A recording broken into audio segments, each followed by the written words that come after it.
Good morning, ma'am. Bakit ayaw niyo po sagutin yung tawag ko? Good morning, ma'am. Itatanong ko lang po kung na-scam na po ba yung ano namin, OEC po. At kailan po kami maka-flight? Good morning, ma'am. Bakit ayaw niyo po sagutin yung tawag ko? Good morning, ma'am. Itatanong ko lang po kung na-scam na po ba yung ano namin, OEC po. At kailan po kami maka-flight?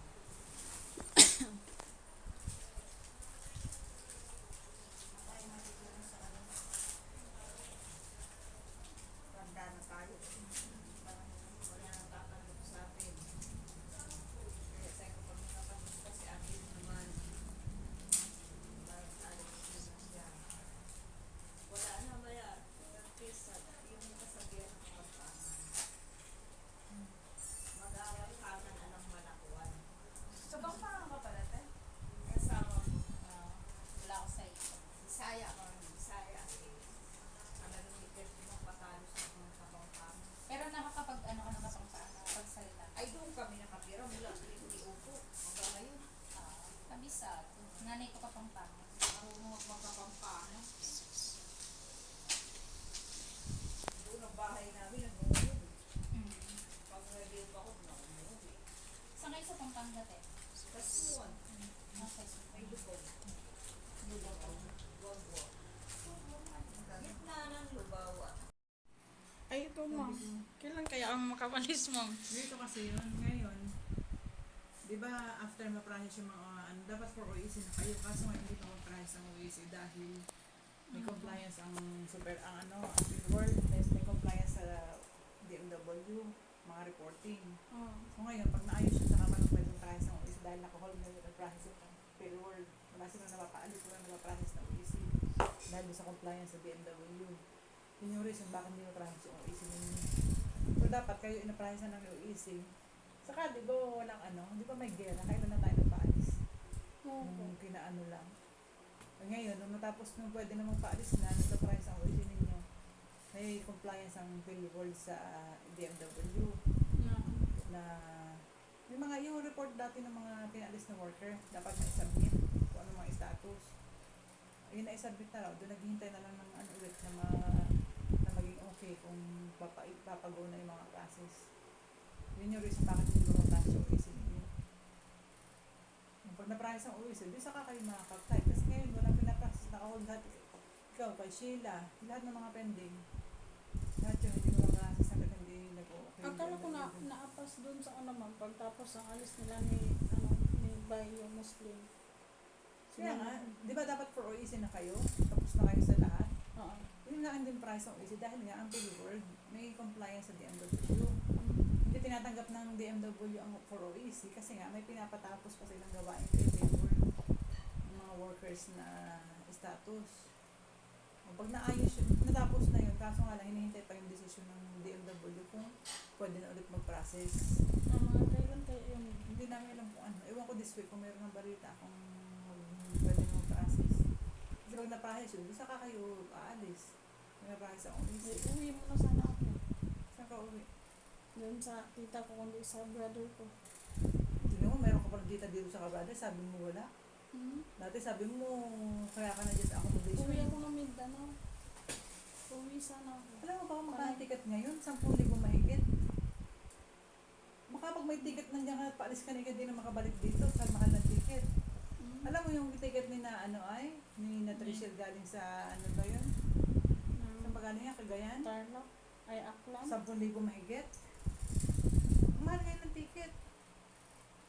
Huwag ka na umuwi. Maghintayin mo na yan. Pag na-okay yan, magpa-flight na kagaya yung hindi advisable. Gagastos ka ng 20 mil. Saan mo kukuha yung 20 mil mo na na ticket tapos matagalan ka pa. Tingnan mo si Joanne, hindi rin makabalik ngayon kasi ang mahal ng ticket. O si Joanne Disgrasya yan. daw yung asawa, ayun na, anak niya. Kaya hindi siya makabalik. O pero mahal din ng ticket. Wala pa siyang pambayad sa ticket niya. Hmm. Kaya sabi ko sa kanya, sa ticket mo, ma'am, naghahanap pa ako ng pera. Wala kasi ang mahal ng ano. Bukod sa na-disgrasya sa anak niya. Oh. Hmm. Maghahanap pa siya ng mahiraman ng pamasahe. Tingnan mo kung gaano kamahal ang mga ticket ngayon. Wala.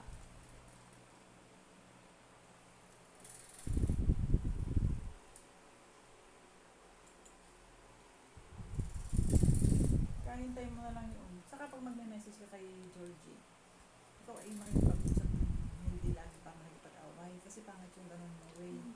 Yung kahit sa sa employer mo sa Saudi, kapag ikaw may gustong sabihin, kakausapin mo yun ng maayos. Kaya ganito po, ganito, explain mo sa mo.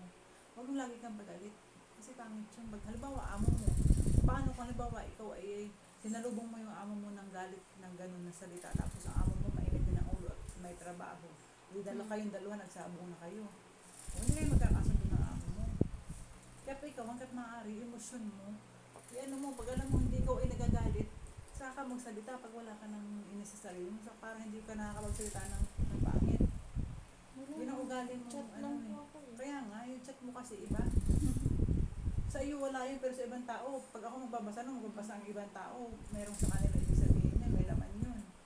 Dapat hindi ganun, dapat ikaw marunong ka mag-control ng sarili mo, kung paano ka makikipag-usap ng maayos, lalo sa employer mo, may gusto kang sabihin, galit ka sa employer mo, sir, kahit galit ka, makikipag-usap ka pa rin ng maayos, sir, pwede bang ganito, ganyan, kasi ganito po yung sitwasyon ko, ganyan, ganito, para replyan ka ng maayos.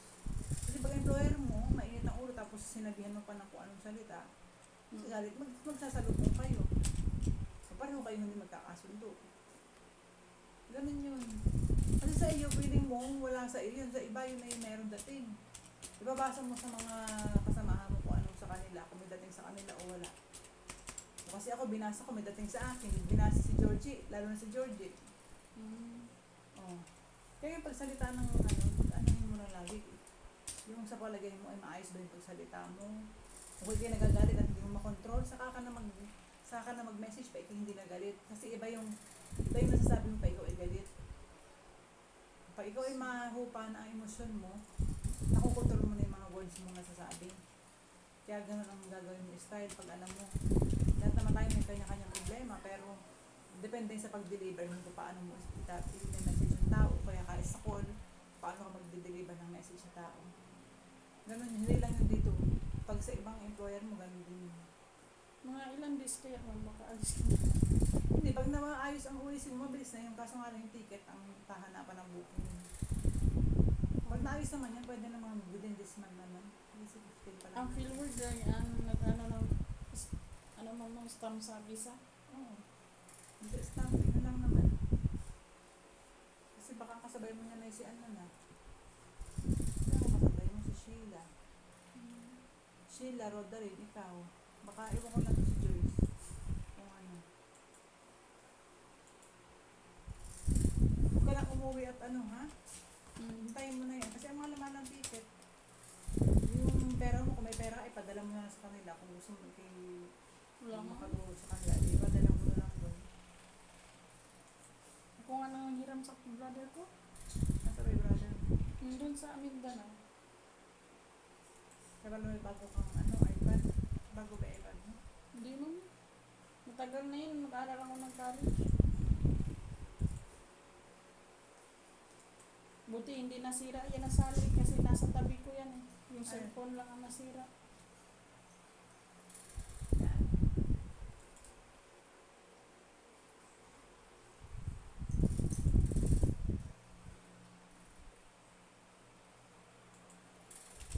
Parang internet.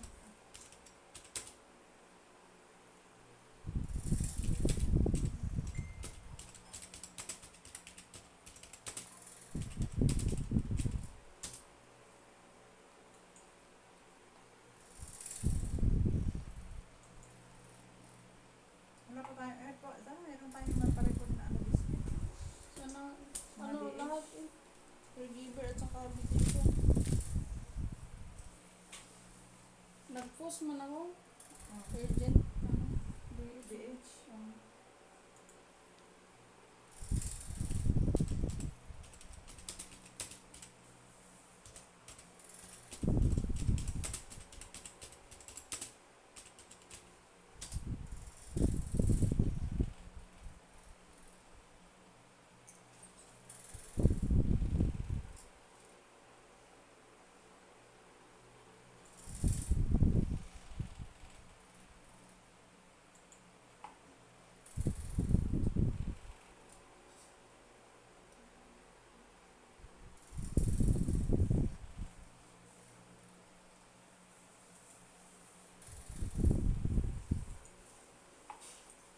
mamaya bago ka umuwi, may papadala si Ari na ano, review sa mga pansit. Sige po, ma'am. Sige po.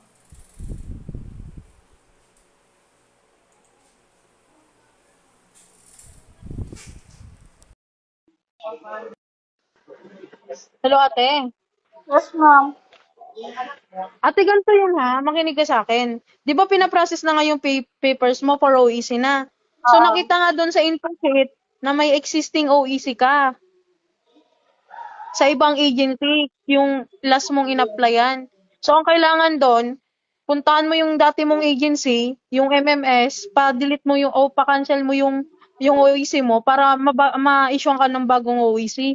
Hindi na sa amin yan, sa'yo na yan ate. Eh, dapat ipa-cancel mo dun sa ano mo, mismong worker daw kasi ang kailangan dun magpa-cancel. Naintindihan mo, te? Bakit? Kung easy po yan.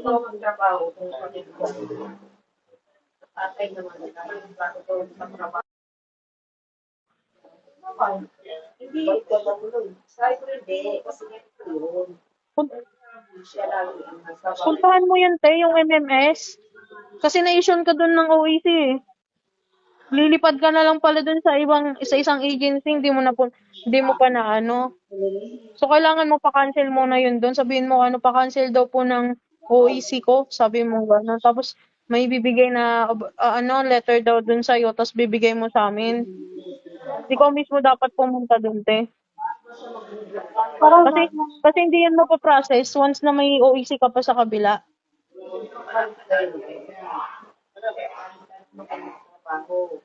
Naintindihan mo ba ako, te?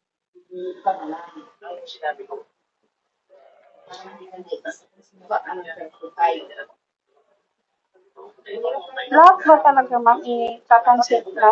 Una kasi ang kinakancel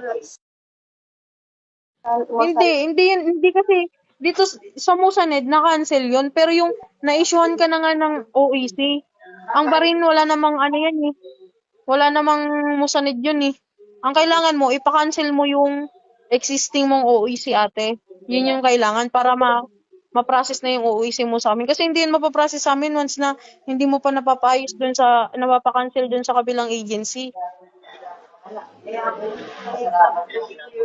Ang kailangan mo, te, puntahan mo yun dun. Ganyan, ang binigay mo kasi sa akin kay ma'am, anong info sheet, wala yung MMS, ate. Walang record ng MMS. Ang last lang na andito na sa info sheet mo, yung ano lang eh, yung fill text lang eh.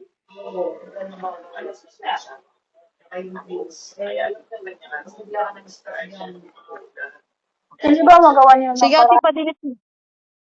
Hindi, kailangan, ikaw nga ang dapat gumawa niyan, te. Hindi na yung mismo, yung agency, kasi ikaw yung na-OEC-han dun eh, hindi naman kami, te.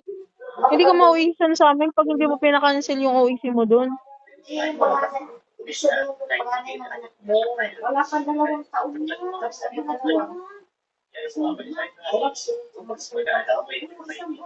Pa-cancel mo na, te, para ma-process na ng OEC tong sa'yo. Kasi Balitaan mo ako pag nakapunta ka doon sa agency mong syempre alam mo naman tong MMS kasi syempre doon ka nag-apply dati. Hindi naman to mag-a-appear bigla-bigla nang hindi ka nag-a-appear doon sa sa kabila, ate. Iwan ko sa inyo ma'am, dapat dahil pa yan. Anong month lang yun? Kumbaga, gagawa siya ng isang tao na masolusyonan yung problema ng isang tao. Kasi ginawa nga na ng solusyon yun kahit masama ugali eh. Ikaw naman ay natira ka pa naman. Sana bigyan mo mahulugan ka para siya yung susunod. Para hindi na ito problema. Kasi siya papauliin ko eh. Walang pamasahe.